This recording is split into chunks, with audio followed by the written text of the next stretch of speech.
Salud para la gente de mi tierra. Para nosotros es un enorme privilegio saludarlos en donde quiera que se encuentren. Al mismo tiempo, dejarles este pequeño mensaje de salud, ya que hoy les hablaremos acerca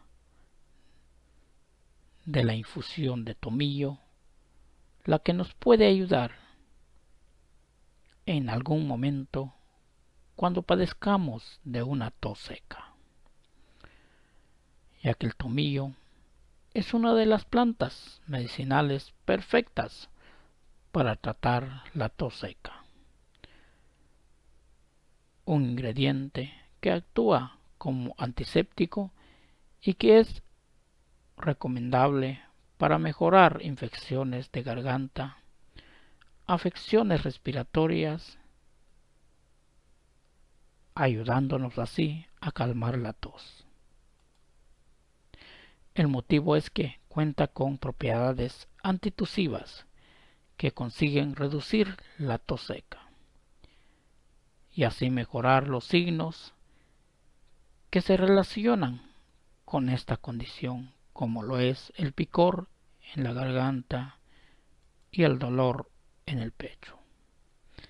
Además, también es una planta con componentes antisépticos, por lo que si el motivo de tu tos es por un resfriado o una enfermedad, el tomillo te podrá ayudar a combatir las bacterias, consiguiendo estar más protegidos y fuerte. Pero para ello es importante que usted utilice agua natural, 2 cucharadas de tomillo fresco y una cucharadita de miel. Primero, ponga a hervir el agua y cuando ya está hirviendo, añádale el tomillo.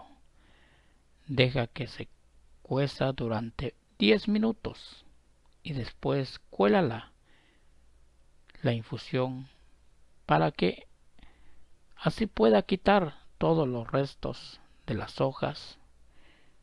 Luego añádala a tu bebida una cucharada pequeña de miel, puesto que el miel actúa como un antibiótico natural.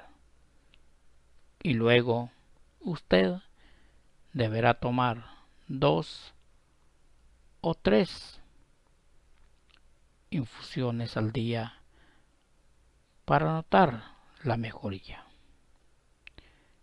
El tomillo está contraindicado en personas con patologías gastrointestinales como gastritis, colon irritable, así como en casos de estreñimiento y mujeres embarazadas o en periodo de lactancia. Por eso es importante que usted consulte a su médico antes de utilizar uno de estos recetos para evitar problemas posteriores a su salud. Que Dios me los bendiga. No les digo adiós, sino un hasta pronto.